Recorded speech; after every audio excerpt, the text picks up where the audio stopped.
Hello and welcome to My Mom's Basement, presented by 3Chi and Barstool Sports and the Doctor Strange in the Multiverse of Madness edition of My Mom's Basement. We are going to speak to writer Michael Waldron a little later this week, and that's going to be exciting. Right now, though, it's just you and me, Clem, and we're here to discuss the newest Doctor Strange movie, the newest installment to the MCU. That guy Waldron is fucking with our heads in the multiverse all over again. This is the second time he's done it to us. Yeah. And we're going to get back at him. If anyone has any questions that you want us to ask Waldron, you hit us up. We'll try to forward them along. But I have a bone to pick with that man because a lot of shit went down in this movie. A lot of shit went down. I will say, before we even get into the spoilers, the one thing that I was very much like, I'm going to kill Waldron if this happens, didn't happen. So I was happy about that. And we'll get into that a little later. But the movie overall, your overall thoughts, I saw it a little earlier. I went to the screening May 2nd, I saw this movie, so it's been a couple days. I've gotten to really digest the movie, digest my thoughts with it. What did you think? You went with KFC, the old milk boy. He got milk at the movie theater. Milk at a movie theater. And now, when he tweeted that, we were all like, what the fuck is this guy's problem? When he ordered that in front of you, were you the same way? So, Kevin, tip of the hat, he's an old veteran to the blogging game. He knows how to get, the people talking. He doesn't mention that he also got cookies because we were at an Alamo Draft House. So okay. That's way better. That makes it way better. Kevin, right now, what he did was, he's basically the meme of the soldier shielding the child. Yes. He was like, you know what? I'm giving everyone the good content for my sake. Yeah, exactly. Roast me in the comments. Yep. I'll never forget Kevin one time. He was at a Mets game and he got caught on the camera. And I was like, dude, you were just on camera. He's like, dude, blog that and don't pull any punches, just rip me apart. And that's just someone who, there's a reason why Barstool is where it is today, and it's selfless people like that who just took it on the chin so then we could keep growing. But I like the movie, obviously.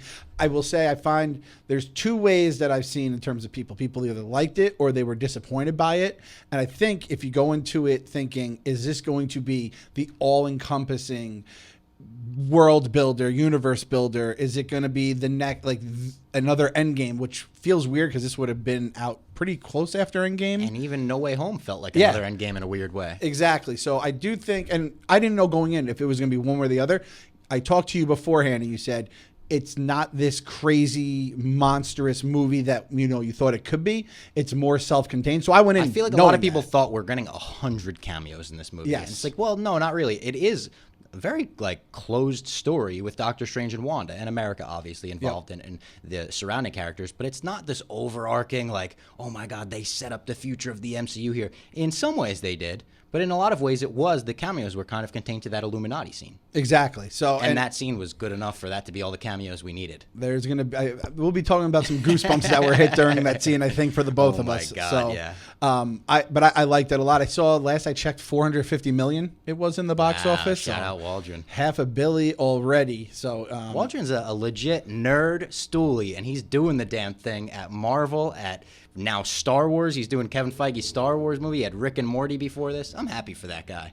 I like that guy. I just like being friends with him. Yeah. I can't wait to have him on the pod. I'm like, do I really rip him a new asshole? I just want to see the goddamn whiteboard. He'll take it. I think he's like Kevin, where he's like, don't pull any punches here. Now let's get into the movie. We've got a lot to talk about. So spoilers. If you didn't see this movie, why are you watching the podcast? Well, I guess some people. I think Buddha Ben has told me, actually, he listens to our recaps without seeing the movies. That's my guy. Shout out Buddha Ben. You're wearing a shirt right now. That's total coincidence. Didn't even mean to give him the plug. You said White Sox Dave saw that and said, man, everyone's rocking this stuff. Do we sell it? How? And he's like, I got to get my hands on that. It's like, no, that is the Buddha Ben merch. And everyone, if you're listening, if you haven't seen the movie, you're listening, you're watching on YouTube, I'm going to hit you guys now. We usually beg you once every so often. This is the week. Pause it. Leave us a 5-star review. Apple, Spotify. I'm sure there's probably some cool new podcasting site I've never even heard of that the kids are on. Give us 5 stars. Keep the basement lights on. We don't know what's going on into the future of Barstool. Keep the basement lights on. YouTube's thumbs up, subscribe, notifications, all that kind of stuff. If you could click it, do it, and just leave nothing but good stuff. Now is the time to show support. It's like all the wizards at Kamar-Taj where they're like, shields up. Yeah. Everyone put the shields up. Put the shields up. I'm not saying we're in danger. We're not. I don't think we're in danger right now. But you know what? The people who are in danger, they don't know they're in danger until they're dead. So that's what I say. That's a fact. Yeah, until someone whispers behind you and they're like, there she says run or whatever. Yeah. Let's get into this. So a movie opens with America Chavez and a strange variant. I think this was Defender Strange. Yes. He had the ponytail, the white, and it also opens in Spanish, which made me think right away, do we have the right version of this movie in our theater, but of course, America Chavez is a Spanish speaker, and this version of Doctor Strange speaks Spanish as well. They're being chased by this wild demon. It's got wraps all over it. It's got kind of a fiery, like the villain from Moana. At the end of Moana, I couldn't think of what villain that reminded me of. Thank you. Right? That's Takar. Yeah, Takar. yeah. Before he turns into Tafiti again. Yep. Or is that the island? The island's the heart of Tafiti. Heart right? of Tafiti. So Tafiti's the girl. And again, we won't go on our Moon Knight tangents here, but Moana is my favorite fucking Disney movie. Same. I love Moana. I love Moana, yeah. And I love The Lion King and Toy Story, all those other ones, but Moana's number one with the music, that little David Bowie song, Shiny. Yeah. Not literally David Bowie, but obviously inspired by him.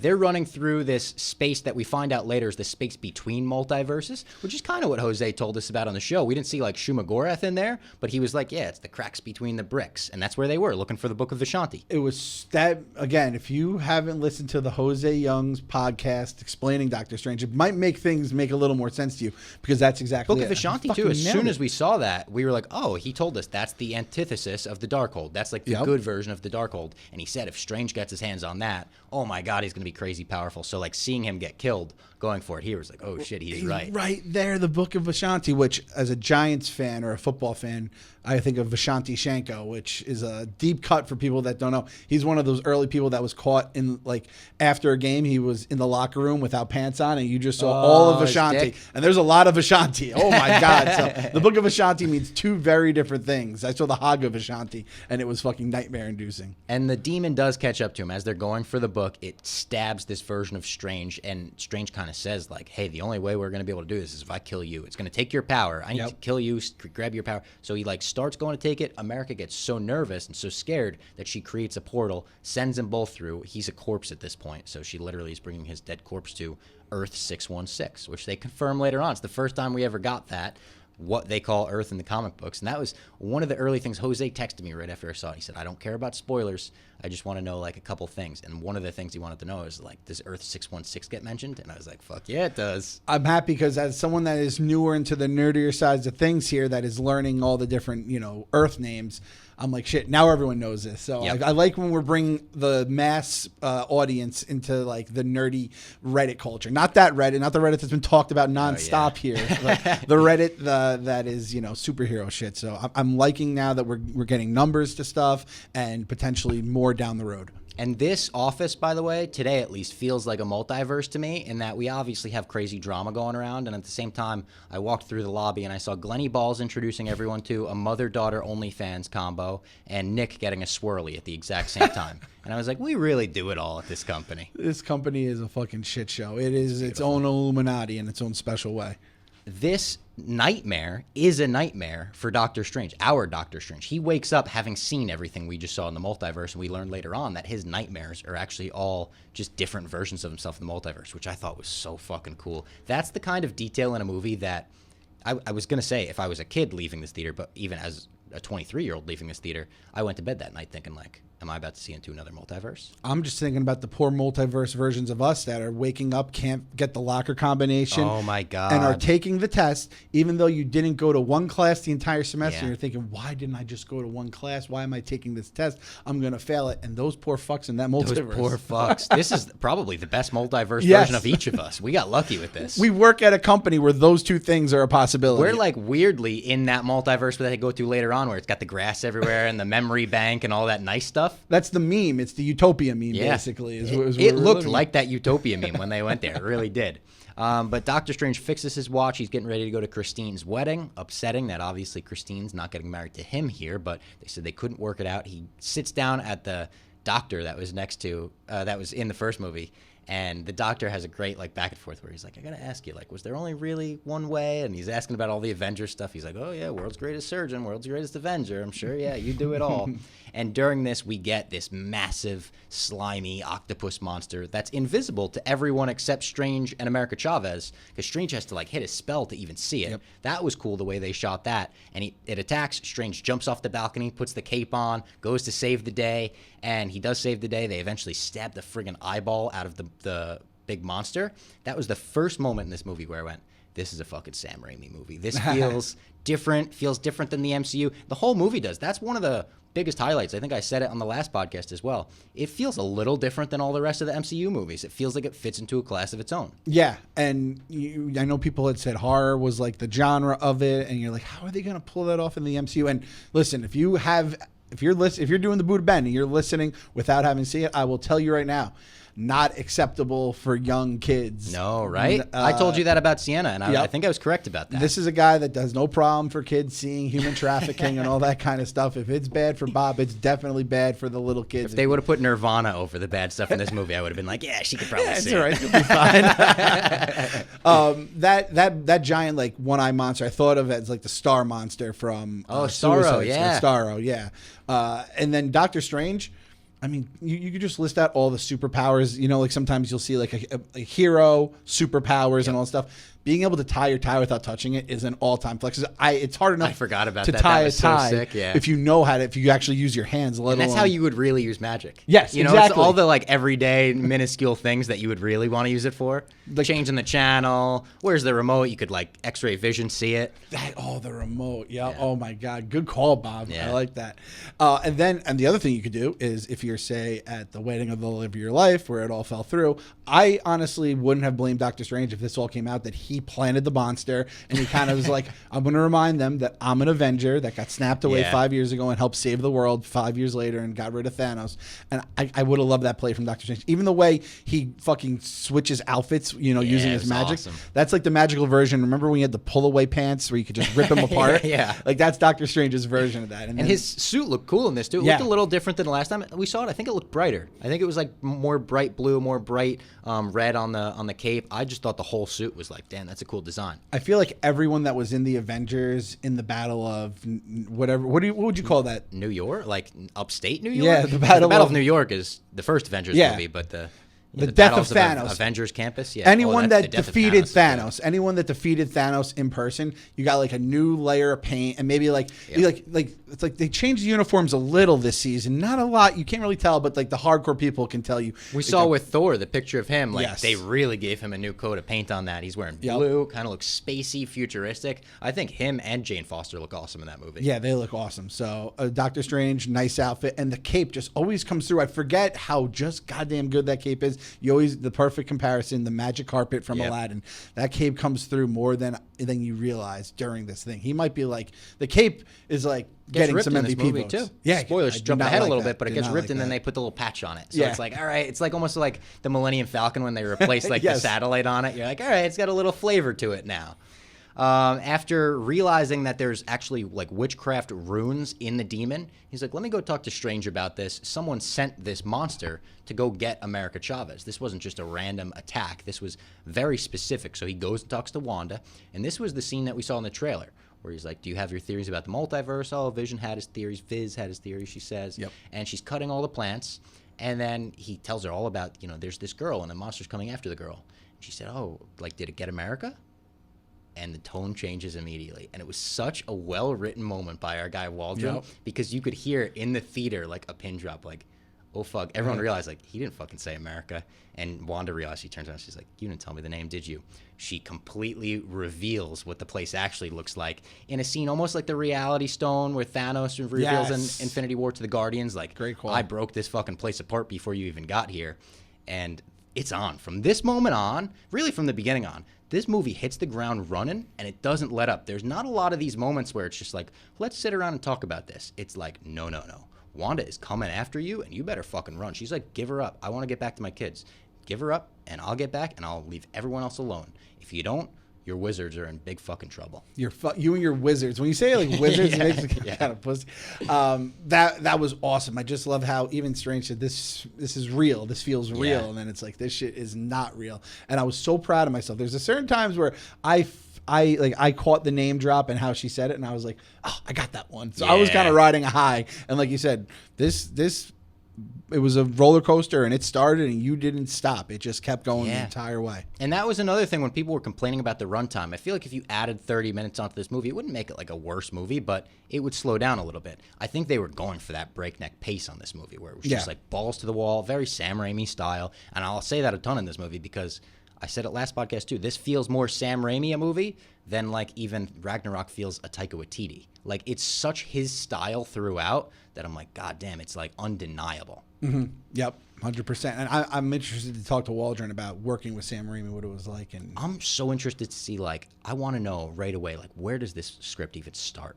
What's the starting point for, like, here's what I want to do in this movie? Because they do so much. There's a whiteboard, Bob, and they point at the whiteboard. He goes, this is where we're starting. This is where we're ending. I need you to get from point A to point B. And then there's C. That's Thor. We're going to hit a couple notes there. So and I saw an interview with, it was either Elizabeth Olsen or Benedict Cumberbatch, where they said the third act of the movie was very much up in the air while they were shooting. They were like, we started shooting, and it was like, we don't know how this movie's ending. Was that, weren't there reshoots too? Like, yeah. I wonder if that was part of the reshoots. I saw rumors, this is again skipping ahead to the post-credit scene. I saw rumors that Charlize Theron was added in reshoots, and that originally that was going to be Rachel McAdams as another Christine variant. Oh, shit. That would have been fucked up. Yeah. And that's, I don't even know if that's true. I just saw that on Twitter.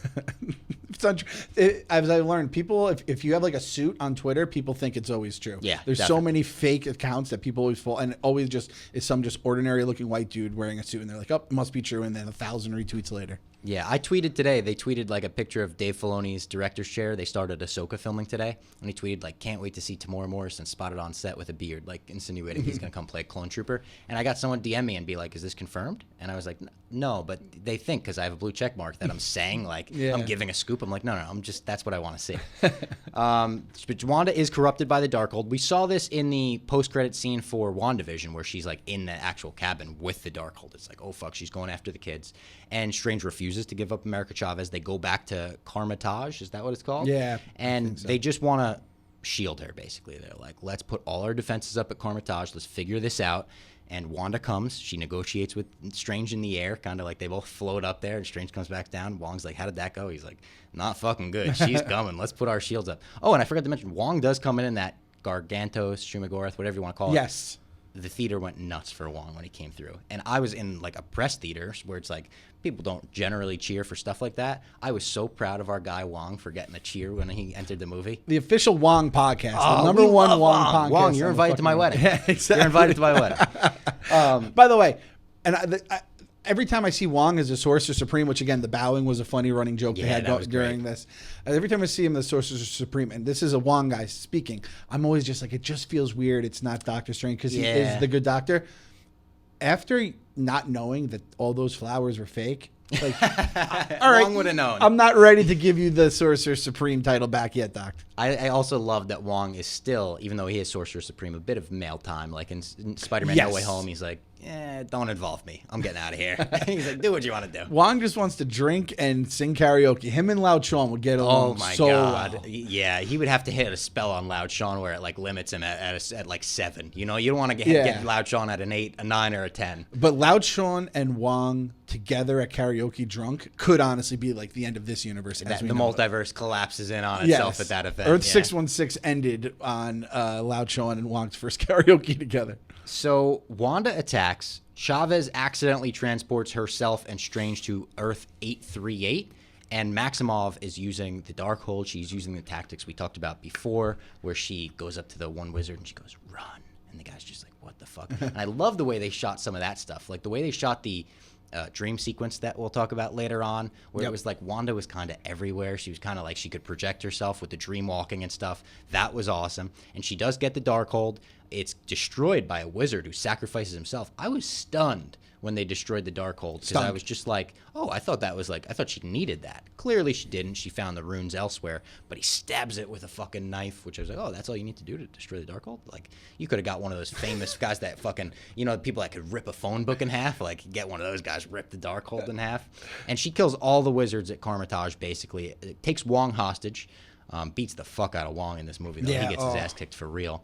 And I think Rintrah the Minotaur survived, I'm pretty sure. Big fan of Rintrah. Are you a fan? I am a fan. I expected him to be like kind of a character in this movie. He was just a background character, which I'm okay with. Yeah. I don't want to force too many people in. But I was going into this being like, we're going to learn a lot about this guy. We really didn't. No. And I thought we're going to, like he was going to become a character. I feel like in Shang-Chi. He made Kamar-Taj look a little more cool, though. A little more unique, different, more Star Wars-y, where it's like, oh, these people are coming from all walks of life, all planets maybe, where I feel like the last time we saw it in Strange, it was just like all normal looking wizards. That's a great. You made it Star Wars. Just by having Yeah. a couple alien species, for lack of a better term, that kind of makes sense. So I dig that, Bob. So the surviving sorceress, once she destroys the Darkhold, gets killed by Wanda. Wanda forces Wong to teach her like where she could go to get the things, right? I thought Wong was a dead man. At I this point. honestly I thought when she chains him up and everything, and then she fucking yeets him off a cliff. Yep. There was Oh my 5 God. different times I thought Wong died during this movie. Agreed. And that's what I was referring to earlier when I said the one thing I didn't want to happen didn't happen. I didn't want Wong to die. And I was so worried that Waldron was going to kill off Wong, and we were going to have to be like, Waldron, you were our guy till you killed off Wong, but Wong was our guy more. It would have been very awkward. It would have been awkward. awkward. Part of me thinks maybe they did kill him off, and then we scared him with all the talk, so they went into reshoots. That was we got to keep Wong alive for the boys. The reshoots. We got to keep Wong's lights on for the Basement Boys, Yeah. basically, for lack of a better term. I also, like you said, when Wanda was going around like whispering in people's ears and stuff, I like seeing that side of. I think in Age of Ultron they did a little bit of that, and made her terrifying. There are moments in this movie where she's walking them down, and it's like she looks like the fucking not looks like, but feels like the Terminator right now. Exactly. Yeah, or Mike Myers. And oh my God, the music on this movie, the Danny Elfman score, his first superhero score maybe since Batman. I don't know. I don't know if that's true. I don't think he did. Or did he do the original Spider-Mans with Sam Raimi? He might have done Spider-Mans with Sam Raimi, actually. I think he did. But his score and the use of piano when Wanda was like coming in, and it would be these chords that sound slightly like distorted and deranged. I was like, oh fuck, this is building the tension. His use of silence in it, where it was like there were scenes like that. She dreamwalks into another Wanda's body where she could see her kids, Billy and Tommy. And this is a theme throughout the entire movie. Dreamwalking is very looked down upon. It's something that the Darkhold is used for. It's something that corrupts wizards that use it, or anyone that uses it. It doesn't have to be a wizard, I guess a witch as well. And the dreamwalking was fucking awesome. It was like a different way of, I hate to bring this up in front of Clem, how Luke Skywalker projects himself using the Force in The Last Jedi. Reminded me a lot of that. But it wasn't like, she wasn't like a hologram. She was a physical being. Like they were getting into fights with her. The one she projects herself into is the one that gets into the fight with the Illuminati later on. So awesome setup for this movie. An awesome setup for Doctor Strange and Chavez to go into Earth 838, the Utopia world. They go and see some memory bank, I guess you could call that. They step on a thing, and America Chavez sees her origin story, which is her parents, or 2 moms, getting sucked into a portal that she accidentally opened. And we saw Doctor Strange just on a date with Christine, the date where she actually gave him the watch that we know a lot about. Yep. I suggested to Marina, our friend at Barstool, who was pregnant, she's like, I'm a pregnant woman, I need a pee break. I said, that's your pee break. As soon as they go to the memory bank, I was like, none of these things are super important. I'd tell you in one sentence what America Chavez's origin story is. When we got to the origin, I kind of started feeling comfortable with America Chavez. I actually thought to myself, this is a pretty decent character. I don't think she's Haley Steinfeld level Kate Bishop, where I'm like immediately in love with this character. But we talk about this a lot with different movies, TV shows. It's hard to write for kids and not make them annoying. And I don't think America Chavez was annoying. I'm with you. I don't think she was annoying. I have to admit, though, there was no part of this where I wouldn't have just basically killed her just to be like, all right, Scarlet Witch, you can't have her and ruin the universe. Yeah. I would have Strange whatever magic her soul, Strange her soul is like, out of her body. at this point, after No Way Home and everything, he's like a cool dad. Yeah. Know? It's just Strange with the kids, all these movies, which I kind of like. I'm like, this is like a funny dynamic for Strange. He just has to constantly deal with and help kids. Yep. And speaking of kids, I just want to let people know this at home that don't have kids and like are watching Wanda and, her little perfect 2 kids. That's not what kids are like. And that's like, if Wong saw what they were really, or if Wanda saw what they were really like, she wouldn't want to go find them. And maybe it's because my kids are 7 and 4 and they're still growing up, and my 7-year-old is like pretty close to the 2 kids. I was gonna say Sienna, yeah. Sienna Billy was and very well behaved in medieval times. Yeah, exactly. She was AJ, not so much. Billy and what's the other one? Tommy. Like. Yeah, you're going to get the Billies, but like Tommy, you're not going 2 for 2. And then like if you just watch for another 5 minutes, they're going to start fighting each other. And there was when they started singing to her when she first sees him, they're like, "Can we have some ice cream?" Whatever it was. Yeah. Oh, so mad about that. I was so fucking furious. So like Wanda, if there's a Scarlet Witch in our Earth, let me just tell you right now, kids are not that easy. They're not that perfect. Everything in your little created world was however you want it to be. But that was a bunch of bullshit. It's coming from a dad who was up at 4:15 in the morning because his little guy woke him up and he was screaming the entire way to school because I didn't get him his iPad. So fuck that shit. All right, had a vent. I apologize. Yeah, and the way she's able to dreamwalk without the Darkhold is she goes to Mount Wundagore, I think Wundagore, it was. yep. Wundagore. And this is like a crazy looking old temple, and she gets to it and she's like, this isn't a tomb, this is a throne. And you see the statue of her behind her, and there's those like big monsters that kind of are there to defend her. They bow down to her. Very cool. I could have done for like 5 more minutes explaining this mountain, because everything I heard about it, I was like, this is fucking metal. This is a metal mountain. Metal mountain. Yeah. Cthon, we're talking Cthon kind of stuff. Yeah. He wrote it and everything. Those beasts, I was like, are these guys, how badass are they? Are they like a 10 out of 10 in terms of like a villain? Or I feel like they were kind of bitches, to be honest. They're kind of like that big guy that rolls with Thanos. Yes, that's a great point. Ebony Maw, when he throws it to the side, he's like, this fucking guy. And like supercharged Gozers too from the books is what from Ghostbusters. Huge Gozer vibes from these guys. Absolutely. I even meant to bring that up last week on our Moon Knight recap. The end of Moon Knight totally felt Ghostbusters. Yes. Like Ghostbusters to me, when it's Amit taking all the souls and you see the souls flying up. I was like, oh, that's definitely similar Ghostbusters. colors too. I think our guy Nathan Hurst tweeted that too. Did he? Yeah, I think he was like, this is Ghostbusters in Egypt. The Multiverse nails it again. And again, listen, pro Wong podcast. These two faces right here, pro Wong guys. He gave up that fucking mountain so goddamn. I honestly, now I think he might have to lose Sorcerer Supreme. I think they might have to vacate the title like they would in wrestling or something. Cause what happens if she kills the Sorcerer Supreme? If you kill the Sorcerer Supreme, are you the Sorcerer Supreme, or is that a vacant title and then someone's got to step up? Wanda is a Sorcerer Supreme. Supreme-S? Oh, maybe, my God. I don't know, Sorceress Supreme? Is that a thing? Sorceress? Sorceress Supreme. I think that's and then, or maybe she just gets Witch Supreme because she's on like the dark side of stuff. True. She might just be Witch Supreme. Also, another person I thought we might see in this movie, there were 3 people that I was like, I think we're probably going to see these cameos, and we didn't. Loki, Mobius, and I almost said Morbius. I fucked that up so many times. I'm so old. And Agatha. I thought there was a chance that we were going to see Agatha like calm Wanda down or something, or be like, she's gone too far, like, or Doctor Strange goes to Agatha, like, how do I deal with this? She's like, I don't fucking know at this point. But no Agatha. I think they're saving her for her own show. Was there a flash of Agatha on the screen? Or maybe it was a flash of Scarlet Witch. There was something that I thought I saw a flash. And I was like, was that? It wasn't Agatha. Like, it was like a flashback from the show. But I could be. They did that little when they first showed Wanda the little jingle. Yeah, it was a quick WandaVision jingle. That was nice. The way they dealt with the little jingles, which we're about to get to one, is awesome. Absolutely crushed the music. But I'm gonna say it right now. Wong is in the shit. Like, you have to kill at least like 3 wizards before I'm gonna show the most powerful being on Earth, the Wonder. But she like 3 more of them basically. Basically, I'm the only guy left, and it's like my life. And even at that point, like Strange, like I'm thinking of the Ancient One. Like she was willing to die for this shit. Yeah. And I don't know if Wong's able to. And the Ancient One was the most committed out of all of them by far. Like by far.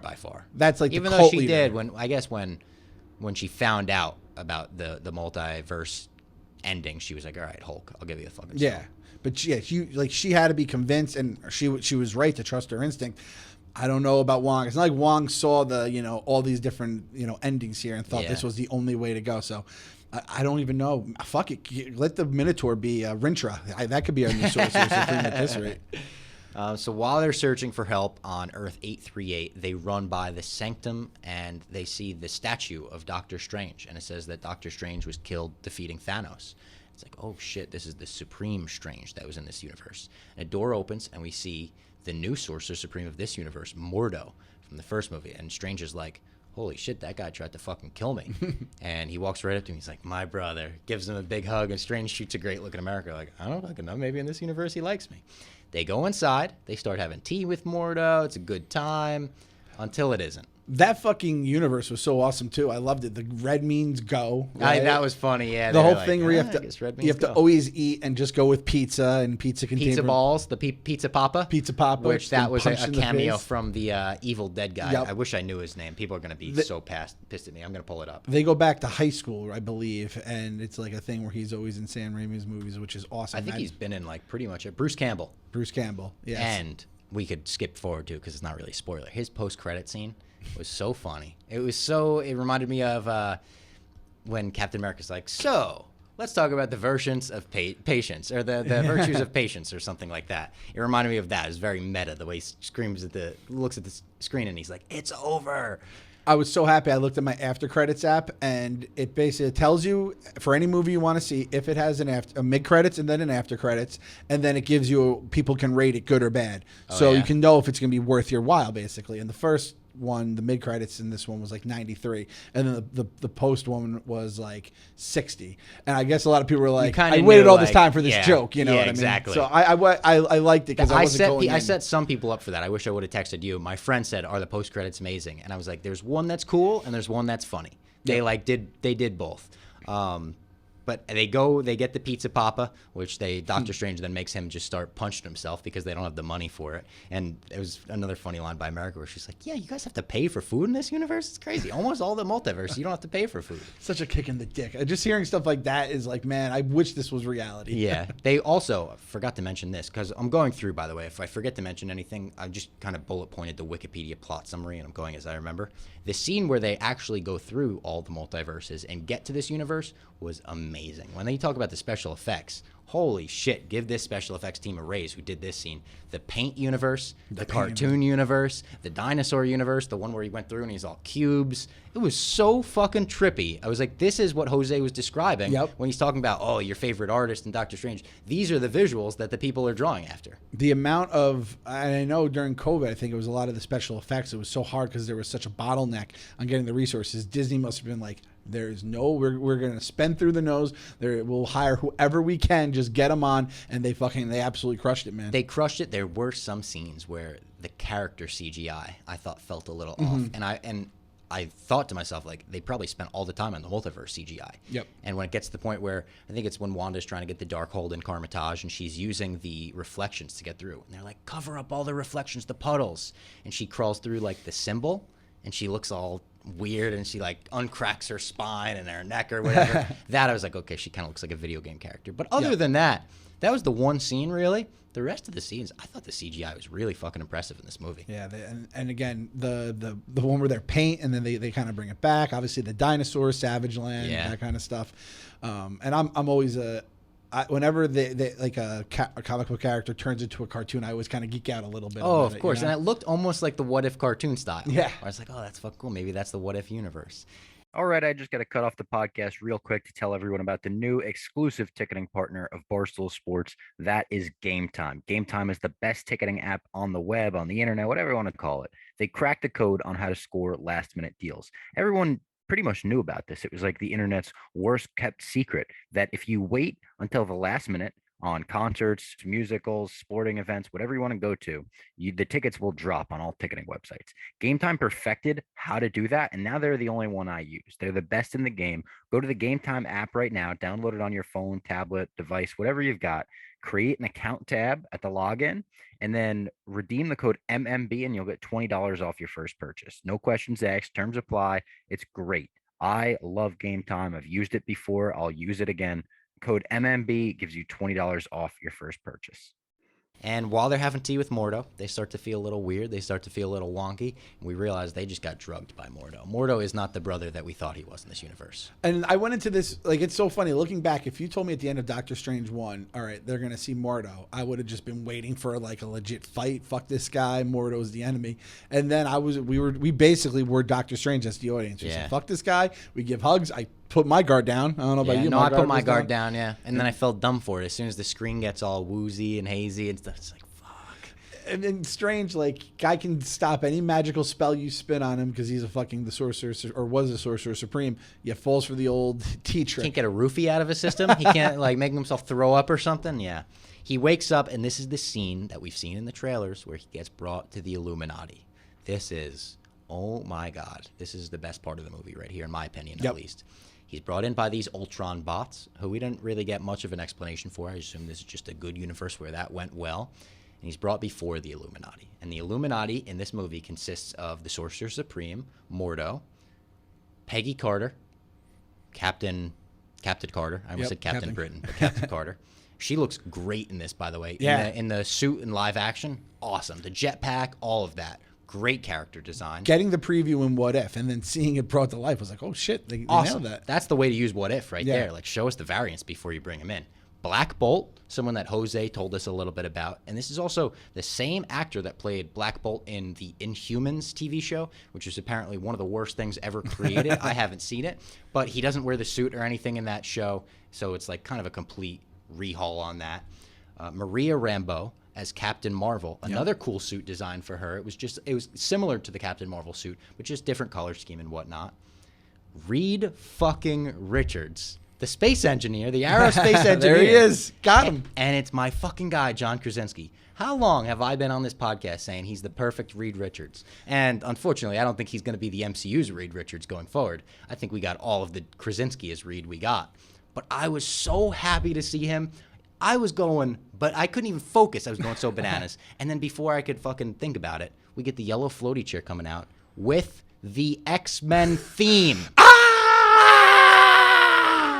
That was my part. Are you and Kev like grabbing each other like Joe Rogan when he sees a knockout? I was just like, yes. I just let out like the hardest, most like subtle but real Like yes. the real ones that know that theme. When they heard that in the movie, I guarantee every single person that liked that show, that liked the X-Men show, got chills in the theater when they heard that. The yellow floaty chair and everything. I'm also headcanon. We could ask Waldron about it. Headcanon, that is the Professor X from the cartoon show for me. And I thought about my boy Bob. Again, I'm going back to 1997 when I was watching that show, and then I'm meeting my guy Bob, who was born in 1997? 98. 98. Called that exact thing early too, like early. Really early. That was like I said, that's my favorite fan theory out there. I wasn't like created by me. I saw someone write it first, but that was my favorite thing. I wanted them to stick with that. The yellow floaty chair looked awesome. Having Charles Xavier, Patrick Stewart back on screen was just fucking awesome. I know some people were, oh, it's going to take away from his death in Logan. No, it doesn't. Come on. This is the MCU. It's a different thing. Yeah, again, we have different variants. It's a whole variants, thing. We didn't realize variants are just a cheat code to Yeah. being able to do crazy superhero fights where you could kill all of them. And then, like, next year we could still have a Fantastic Four movie and act like that never happened. It's beautiful. And Ken Jazz asked, he said, what was the pop like in my theater? And the pop was pretty good. It was in Alamo, and it was like, it wasn't a packed theater because it was during the day. But it was a pretty good one. I think Xavier had a little bit of a louder one. But I to this day, I still wish that we didn't know he came until. I know. I didn't like the tease of him coming in at all. Could not agree more. That would have been one of the more stunning moments in the MCU. Yeah. I wonder if that was like going to leak. They were like, fuck it, put it in the trailer before it leaks or something. Yeah. But then you have Krasinski. It's like that's kind of like a number two. I would either go all or none, but whatever. And the way he comes in, he like phases in and they're like, this is the smartest man in the world, Reed Richards. Oh, I have chills talking about it right now. It was such a cool moment. I hope they bring him back. I really do. I hope Krasinski comes back, and then I hope Emily Blunt is Invisible Woman. I would love that so much. I was going to say I would like to see the other Captain Marvel. I would like to see Captain Carter. I don't think they're coming back after this fight, though. You don't think so? No. I think they were like, we'll throw the fans a bone that wanted to see Krasinski as him so bad, because that was obviously such a fan campaign to get him cast in that role. And then I think it was like, yeah, it was also his way of being like, yeah, sure, I'll sign on to do a big Marvel movie without having to sign on for 10 more years of Fantastic Four movies. So I guess that's a great point. He's going to have to commit, because that's going to be a big character in all the things. He looked good in the suit, though, didn't he? He looked awesome in the suit, man. He's fucking Jim Seeing Halpert, the too. four on screen, it's Halpert. like, what the fuck? This is like, we thought after Endgame, where can Marvel take us here? It's the Fantastic Four and then the X-Men. Yep. That's where it could take us here. And then you're just kind of running it back all the hits with everyone else who's already in the universe. And listen, I know that he's on screen, and we're going to get into what happened to him. But like Benedict Cumberbatch technically played all these different Doctor Strange variants too, right? Like he can be Reed Richards in whatever universe. He's very different as all of them too, and he's very good. Like the dark Doctor Strange variant, the one we see here. The reason why they brought this Doctor Strange, our Doctor Strange, before the Illuminati is Supreme Strange. They're like, let's tell him the truth. We saw that line in the trailer. And I was really curious when I heard that line in the trailer. What's the truth? What we have to tell Doctor Strange about? He did not die fighting Thanos. No. He got corrupted by the Darkhold and wanted to get powerful to defeat Thanos. They eventually do defeat Thanos. And we see your guy, the T-Man. I mean, he was like Homer Simpson on a fire hydrant, just absolutely deaded. Oh, and it's on Titan as well, where it's like, oh shit, in this universe, the battle just all happened on Titan. He didn't even make it to Earth. and they kill Doctor Strange after the battle to make sure that he doesn't do anything worse than he has already done. Black Bolt kills him, and it's crazy. He hits him with the Shawn Michaels on Ric Flair. I'm sorry, I love you. And just his fucking voice completely decimates Supreme Strange. And we got to tease that later where Reed Richards was like, he can destroy you with one whisper from his mouth, Wanda. And she hits him with the what mouth? Oh, man. That was... I mean, we could get right into that as well. So that as they're talking to him about all of this, the dream-walking Wanda comes in. And she's got fucking... I thought it was blood. I think it's the oil from the Ultron spots all over her, which I guess makes it less graphic for NC-17 ratings or whatever. Oh, that's a great point, I wonder actually. if that's why they were like, that's too much blood. So they were like, you're right, color it black and it's oil or something. And that's also probably a reason why we don't have the Tom Cruise, Tony Stark that everyone wanted the Iron Man. It's because Ultron probably just takes care of business and he can go and retire and be rich and famous You're somewhere. right about that. Jeff was saying that today. Jeff was like, that was the only one where I was like, Tom Cruise. Jeff wanted Tom Cruise as Iron Man. But Strange tells them, like, you guys are fucking crazy if you think I'm the biggest threat. Like, I guarantee you Wanda's the biggest threat. They're like, that fucking witch? No way. Get out of that. She's the biggest threat. Him and Mordo get into a hand-to-hand fight, which I thought was cool because we got a lot of CGI fights and stuff in Doctor Strange movies. Just having a plain old action fight hand-to-hand was cool. The handcuffs. He's got the cuffs on. They do creative stuff with that where he puts one of the handcuffs on him.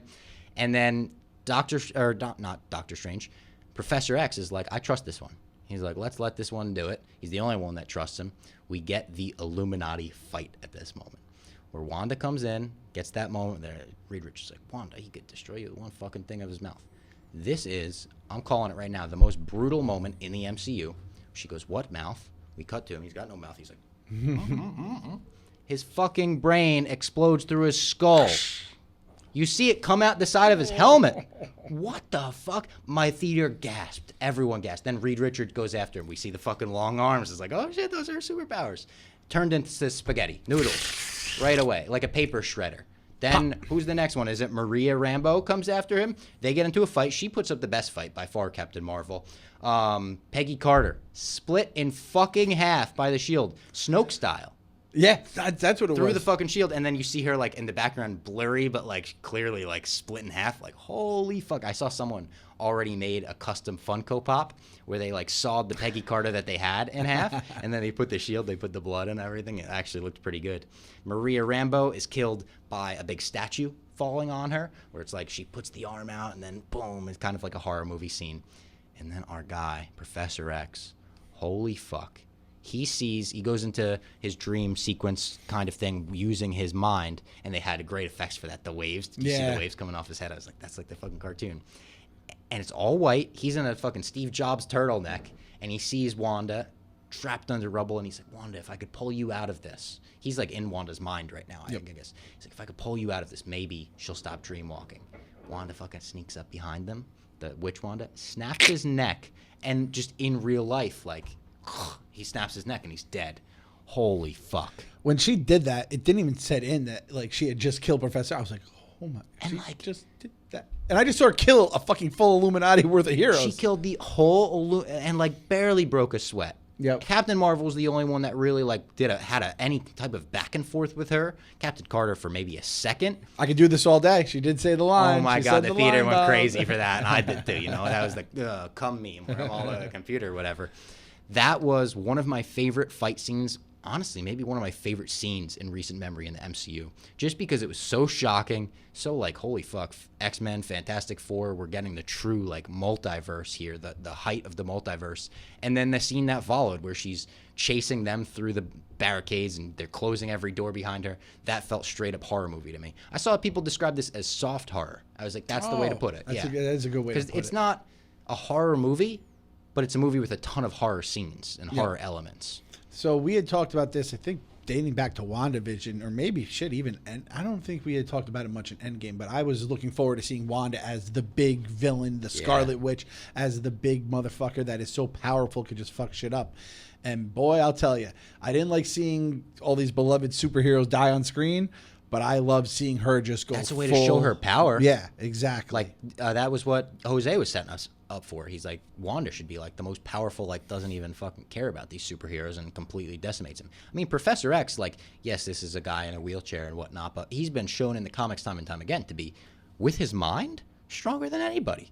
Wanda overpowered that shit. He couldn't get in Wanda's mind. Just fucking wiped him away, man. And I first of all, I did like the Wanda mind thing too, where it kind of had the throwback to, you know, where the it's like the rubble of war and everything. So cool, yeah. It was very cool. Almost like where she was trapped as a kid, yeah. Yeah, but she, like, Witch Wanda just coming, it was it was horrifying. And you felt so bad, and you wanted to, like, hug her, but you also wanted to run from her at the same time. Exactly. It was this wild dynamic. She's just like, it's like, you know, it's like, that's not fucking you, Wanda. You want to be like the characters. Like, come on, come out of this. You're corrupted by the Darkhold. Your kids aren't real. And her line at Reed Richards, too, where he's like, she's like, do you have kids? He's like, yeah. Is the mother still alive? Yeah. All right, good. Someone will be around to raise him. Spaghetti. That was cold. Oh, my God, yeah. So they get through all these doors. Wanda is eventually they prevent Wanda from dreamwalking, I think, in this moment. Mordo believes that. How do they do that? She slaughters all of the Illuminati members except Mordo, while Strange and Chavez escape from with help from the Earth 838 Christine. This is the Christine that did confirm Earth 616. That's the Earth you come from and whatnot. She had red hair. I know you're a huge Rachel McAdams guy. You a big Rachel McAdams red hair guy. All things Rachel, all things Rachel McAdams. And what was it? The Baxter Foundation, right? That was the. And it's the Richards who set it all. Yes, who set it all up. So we kind of have that as a background. And they set up the Richards. You could get into Kang territory in the future with that as well. Because he's like the great grandson of Reed Richards.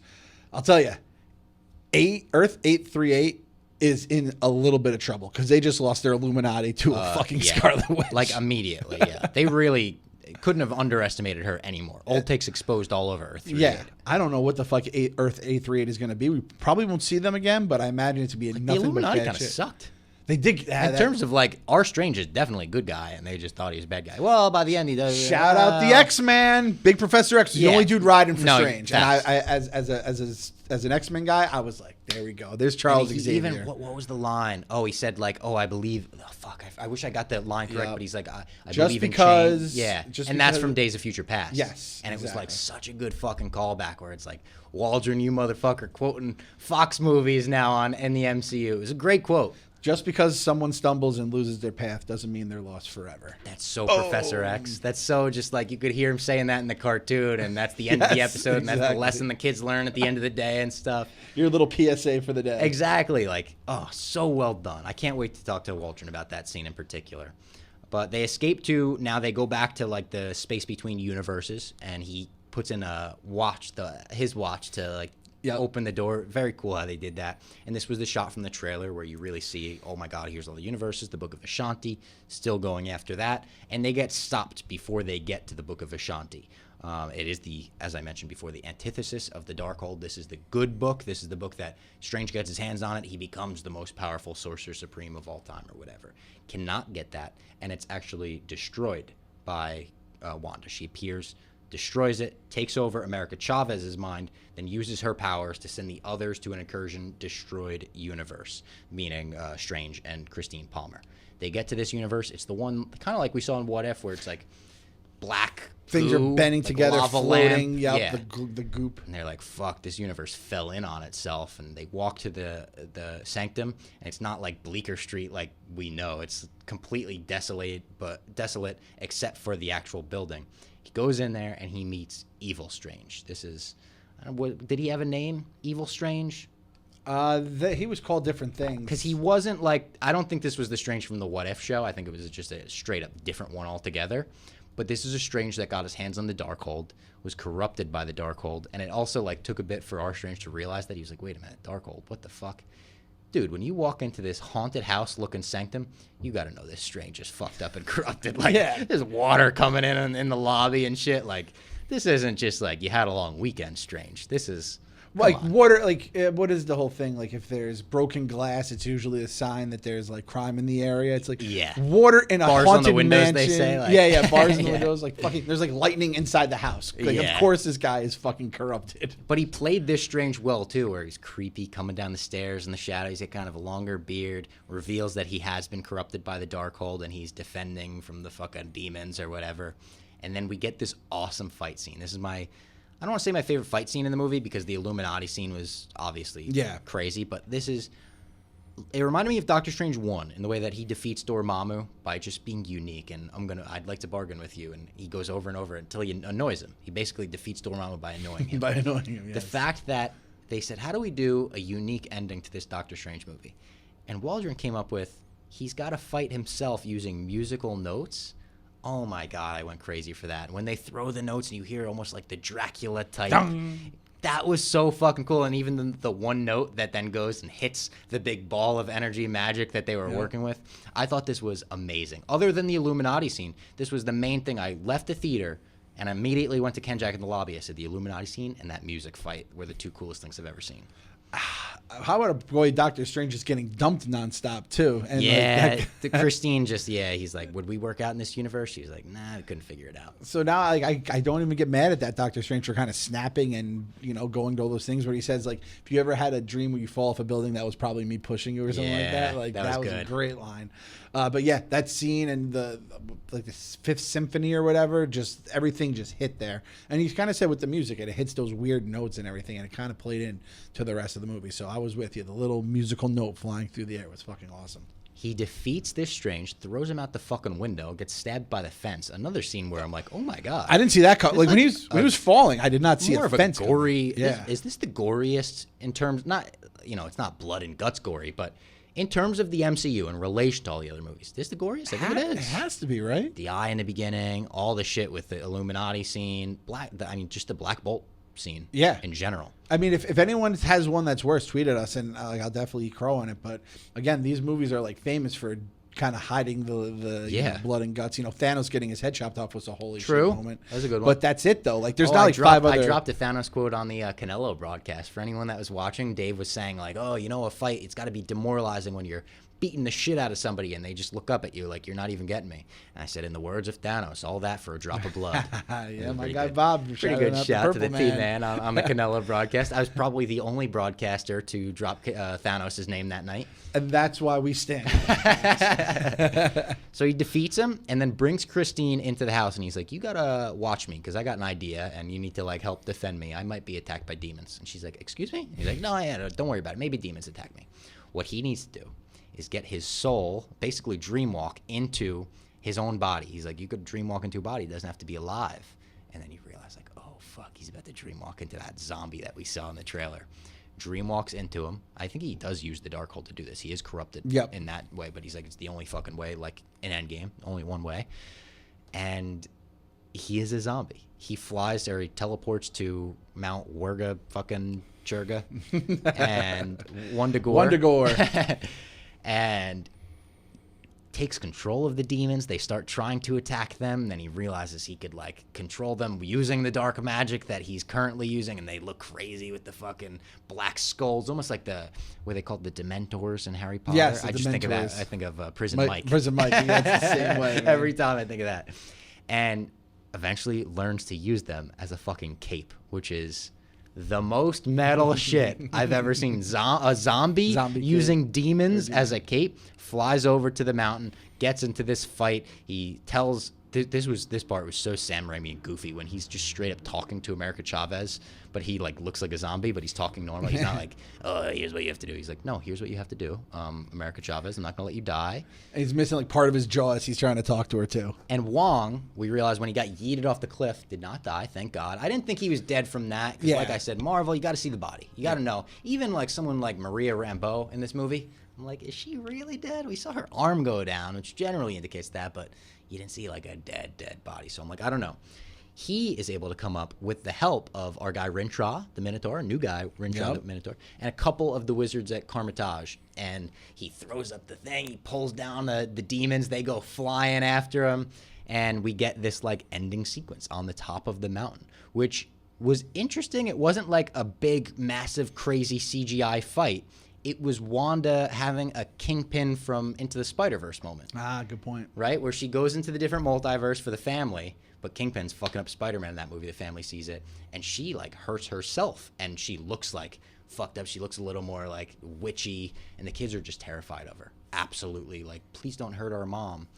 And she realizes, like, oh, fuck. I'm fucking this up. Like, these kids are happy in this universe with the Wanda that they have as a mom, and the Wanda tells her, like, just know that they will be loved. It's like, oh, that's a damn good scene. That's a damn good writing by Waldron right there. And Wanda closes the whole fucking thing in on herself. It's like also good writing in that, how do you defeat Wanda when she gets that powerful? You can't. She has to defeat herself. Yeah. And she makes the entire tower, the tomb, whatever you want to call it, drop onto herself. People were tweeting me, do you think she's dead? Do you think she's dead? No. I really would I would be so stunned beyond belief if that was the last we saw of Wanda. We just heard that she signed on for like 10 more years. And she's getting her own solo movie. She needs her own solo movie. How do you not do her own solo movie at this point? She could get redemption. It's going to take a lot to redeem her, but she could get redemption. I think the bigger question is, does she fall and she's no longer Scarlet Witch and she could go back to Wanda? Because I kind of still want to have a little evil in her. I kind of like it where you could kind of play both sides. You know what I mean? You need to unleash that evil in those, you took everything from me moments. Yes, chaotic neutral. Kevin Feige is saying, like, if Thanos didn't rain fire or whatever, she defeats Thanos right there. Yeah, exactly. Like, that's how powerful she is. And like you said, the final battle you used to, one versus the other, they're putting their best hand forward and winning a fight. You can't do that with Wanda. We've seen her. Wanda and a dead Strange, too. It wasn't even like full strength Strange. Yeah. He's basically like a remote controlling himself from another fucking exactly. universe. It's craziness. Yeah, it's the fact that he was even able to like get her to listen to him.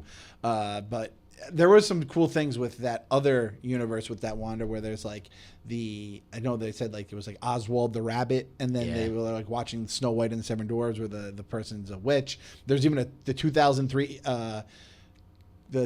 Detroit Tigers were the best team ever, and they're the worst team ever in baseball. So it's kind of like flipped in that utopia world that they live in. But it was cool to see. I was also kind of like thrown off. It's like that Wanda that was there raising the kids. Who's the like? There's no Vision, right? Oh, we didn't see Vision yet. Vision, if Ultron is made and succeeds, Vision's never created, right? So who's the daddy, Bob? Who's the daddy? Are you the daddy, Bob? I'm not the daddy. You're not the daddy. I'm not the daddy. Is it we have a Jesus situation where Wanda just had an immaculate conception? That's a great point. I wonder if we're gonna. I mean, there's a chance we're gonna go back to Earth 838, and they are completely fucked because they just lost like a good chunk of their superheroes. But that could be a whole movie. Like you send like you know how Jose was telling us about those like secret wars teams? You send a secret war into Earth 838 because they're like, we fucked this up, but go correct it, and then come back and we'll keep it a secret. Exactly. Like that could be a movie in and of itself. I'm there for that. I want to see a lot more after this movie as well. Every Doctor Strange movie I think should be a team up. I think he works so well in like type of team up movies, and this one with America Chavez, kind of the other Christine as well, and then the last one we saw him in was with Spider-Man. Even in Thor Ragnarok, when he goes visits Doctor Strange, the way Strange plays off all of these people, like team up movies are what Doctor Strange was made for. Agreed. Even you could do one of those. Jose loves the Midnight Suns. Bring in Ghost Rider. Bring in I think the Black Knight is a part of that. All those guys, that'd be pretty sick. That'd be cool. I think there's a chance that could happen based on what we saw in the mid credits. But yeah, I feel like Wanda, does she come out before or after, or does she come out before the Agatha show, which is still years away? You think she's just? I think Agatha. I think she's buried for a bit. Give Elizabeth Olsen a little break after she does Infinity War, Endgame, WandaVision, and this back to back to back. And I think you bring her back in like one of those moments where Captain Marvel came in Endgame, where it's like all hope is lost and like what the fuck. But I think Wanda has way more effect than even Captain Marvel at this point. Not only in that we know her more, and that like we know how crazy her power could get. Yep. I think that would be. Or you bring her in, and if you want to still do the more mutants. If you want to do that, it's still up in the air. You can bring the mutants in like that. You know, I'm not going to say no to that. Yeah. You know, you will sign me. You will sign me the fuck up for that. And again, Wong somehow surviving this entire. Wong survives. Scene. He gets his bow at the end. That was such a nice moment. Got a laugh out of the theater when Strange finally bows to him, and he's like, "It's customary to bow to whatever." Such a good moment. I thought Strange also by the end of this movie would be Sorcerer Supreme. Wong is still the guy. Yeah. He's still that guy. Proud of Wong. Wong is rumored to be in She-Hulk because Abomination is in that, so they'll connect the Shang-Chi stuff where it's like, oh, he was fighting Abomination in that. Why? So maybe they're like keeping him Sorcerer Supreme through that show. Strange will take another movie to get there. I don't know. Strange at the end of this movie is also like, is he corrupted by the Darkhold? Because he's got that third eye. That third eye is fucking some shit up. The post-credit scene, I guess we could just kind of get into. They all return, kind of have a happy ending. And then he's in New York, and Klee, the current comics Sorcerer Supreme or Sorceress Supreme, played by Charlize Theron, is like, Strange, we got to go. You got to, get my back here. Opens a portal, and we see the Dark Dimension. Dark Dimension from Strange 1. And they go into it, and that's it. Klee looked really cool. Had a cool, like, wizard, witch type outfit on, purple and stuff. I don't know much about the character. That'll be a Jose come on and break shit down for us. But people seem to be very excited about it. Like, comic fans seem to be very excited about it. Yeah, apparently she's, like, the Sorcerer Supreme of the Dark Dimension. Of the Dark Dimension, yeah. And then I think she was, like, Dormammu's niece or something like that. Oh, she's related. And then her and Strange get a little loving. I think Strange realized he ain't going to get that Rachel McAdams, so he goes he's not going to be with Christine, so yeah. You know what? I'm not going to say upgrade because, let's be honest, Rachel McAdams, you can't really Gold upgrade standard, from that. Bob. But if you're not going to get Rachel McAdams, go with someone that, gets the wizard life a little bit. You guys could be, like, wizarding it up together. You can having wizard sex. You could talk, like, it's like having, it's like dating a coworker. That's odd. That was just odd. Like, it's like, like, Christine was a doctor. They could, like, speak on the same level. It is kind of nice. Two sorcerers or sorceresses could talk. So that's an honest thing that came from my mind. Also, one thing this hammered home, we didn't get that motherfucker Mephisto, Bob. This is the end of that Wanda entire arc right here that we saw with Wanda. And not once do we see Mephisto. The fucking Darkhold is dead. I did find it weird. Is that how you redeem her eventually? It's like Mephisto had some kind of hold on her the whole time. There we go. I'm just trying to bring the M-Man in. I can't believe and I didn't know what the hell the Darkhold was until the season finale of WandaVision. Same. But it does feel kind of weird that it's just destroyed across all universes now. Real quick, it's just gone.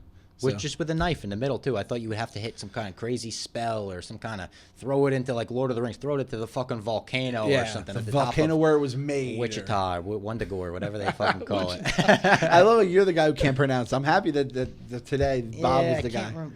Wundagore. I keep forgetting that, but yeah. The post-credit scene, like we talked about, just the Pizza Papa thing. So, and again, it wasn't anything crazy.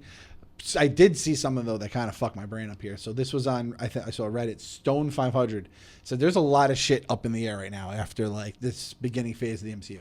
Shang-Chi's rings are acting as a beacon to something. Oh, yeah. Right? Forgot about that already. Nick Fury is chilling in space while Skrulls have infiltrated humanity. Loki's fucking things up with Kang and the TVA. The judgment of Arishem is now looming after the Eternals, right? And then Doctor Strange and Klee now take care of an incursion going on. And then let's not even forget, it's not necessarily connected to this phase as much, but Falcon and the Winter Soldier, the way that ended, Peggy Carter's niece is up to some shit as well. That's she was right. the sus as fuck. She was in Madrigal. What do they call her? The power broker. She was the power broker. Or working for the power broker. Was she the eventual power broker? Yeah, she's the power broker. That's all that matters, right? She was involved with the power broker. You're involved. You're the power broker. Yeah. I tweeted with I actually saw you tweet as well. There was that video of the two people at the baseball game where the guy is clearly like a deep shit, and he's explaining something to the girl who wasn't having it. And I said, that's Captain America going back to Peggy and Endgame and explaining, like, I've been boning your niece. I get that that's weird, but, keep it in the family. Wasn't dancing to their little doo-wop from, like, the 50s. I was thinking about that when he goes back. Like, eventually the niece is going to get born. And he's just going to be like...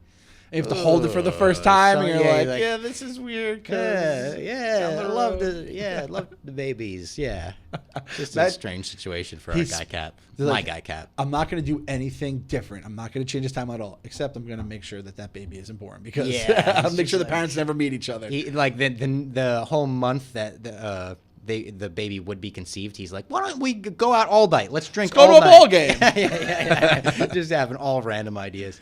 Doctor Strange, do we want to do a fast food review for Doctor Strange? We'll do a fast food review. You got one? I got one. So, again, going into this movie, I thought that there was a chance that this was going to become, again, another Endgame, because you're dealing with the Multiverse of Madness. It was the first time we had heard of Multiverse. Obviously, the way everything kind of changed with the timeline due to COVID and everything. We got Spider-Man. We kind of got our heads around it. We had fucking What If.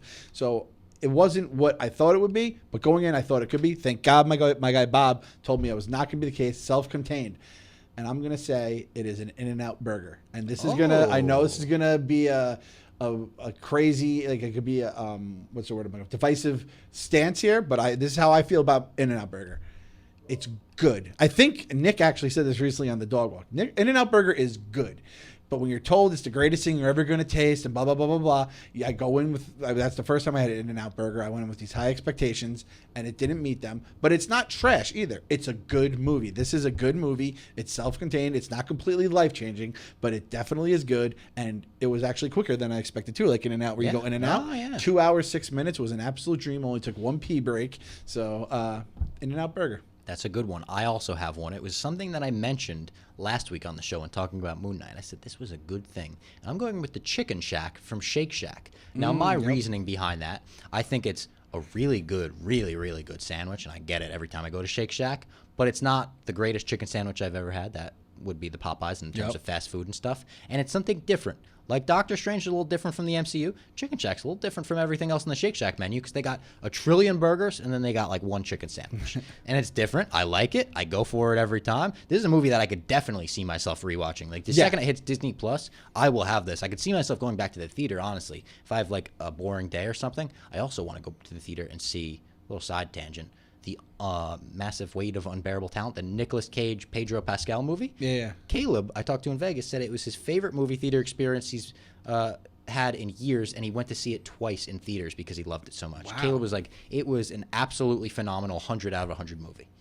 I mean, if Caleb Presley's brain signs off on it, I feel like Caleb isn't the guy to like make those recommendations, go out of his way to tell people like you got to see this. Like you don't hear that. Caleb's more of a smooth sailor. He's like just go with the flow kind of guy, which that also played into like this whole weekend. We went to Men's Warehouse. Me, Caleb, and Rowan all got rental tuxes for the fight, and I went to try my suit on, and I heard from the outside as I'm trying my pants on, Caleb go, nah, I'm not trying mine. I trust you guys with my life. I know those measurements are right. And he's so like over the top and funny about it.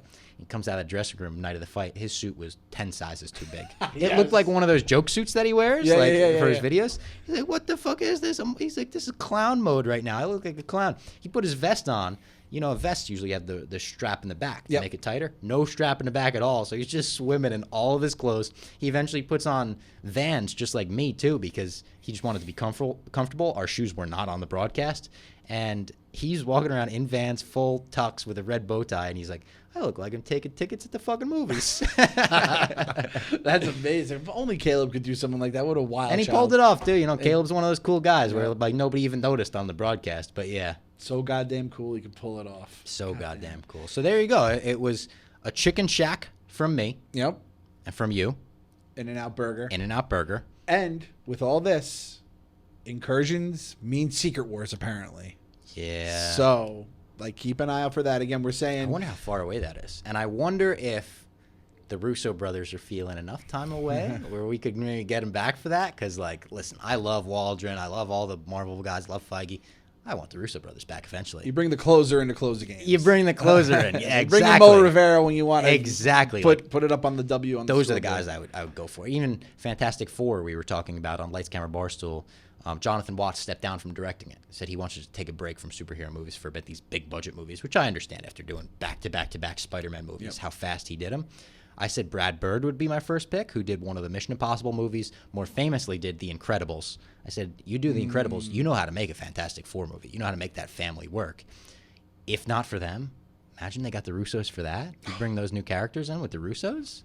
That's like, they sell tickets in and of themselves right now. You put the Russo brothers on a poster. That's $1 billion. I went and saw that, the Bridges movie, just because the Russo brothers produced it. It wasn't even that good. Rest in peace, Chadwick Boseman, but yeah. Oh, that's right. Boseman was in that too. Yeah. Yeah. That was our Doctor Strange in the Multiverse of Madness recap. I like that it's in the multiverse. I think we mentioned that in the past too. Not end the multiverse. It's like he's fucking. It feels more of a comic-y title to call it. Yes, that title also might have fucked them in a bit because I feel like that title people thought we're getting every cameo that's ever been in Marvel, and it's like no, you're getting a Doctor Strange movie. Yes, this is a Doctor Strange sequel. It also, like you said, it's $450 million or whatever. I saw opening weekend of the first one did about $85 million. Opening weekend of this one, I think, did $185 million. So you think there's superhero fatigue? You think this stuff is slowing down? We ain't slowing down. Printing money. Kevin Feige is gonna keep going, and he just went on that retreat with the board. Hand up. Thank you. Hand up. Thank you. It was a real board, which I couldn't believe. It said Kevin Feige goes to retreat with board. I was like, that's got to mean board of directors. No, he brought a board. A whiteboard, of course, as we've talked about on this podcast. That's the goal. Eventually talk to Feige and just be like, you got to shoot it straight. Confirm the whiteboard. We're going, like, again, we have our interview with Waldron. Check it out when it comes out. Subscribe. So you get it first. YouTube, I think we're interviewing whatever. him Wednesday afternoon. So, like, I'm going to edit that. I'll get it up as quick as we possibly can. Yep, perfect. So we're going to get this. The board exists now. Like, the board is, it's Chekhov's board. It was confirmed existing. Now we just got to wrap around and get it. So in the comments, leave your review. Yep. And then you have a hashtag? Hashtag. I'm trying to think of something that doesn't spoil anything either in case. Hashtag confirm the board. Confirm. Or that's too many. That's a lot of characters to leave people with. Hashtag. Oh, actually, we didn't even talk about Strange with the 3 eyes. Oh, yeah. You like touched on it. That means he's corrupted. Do we think Strange is going to potentially go? I think he'll be not bad, but I think he'll definitely have a little dirt in his. He's like not just a baby face anymore. He's like a tweener. I think it'd be cool. And even the score they played when he got corrupted, it was like a little electric guitar. It was like Wonder Woman theme type thing. I don't know if you saw Wonder Woman the movie. I saw the first one. Okay, her theme is like that cool electric guitar. They used that a couple times in the movie, and I was like, oh, fuck, this is cool. This just reminded me a little bit of that. Hashtag, what can we hashtag? Hashtag third eye basement. Yes, third eye basement. I like that. Perfect. Little third eye blind shout out. All right. Thank you to everyone who tuned in for this Multiverse of Madness recap. We will be back later this week with the writer himself, Michael Waldron.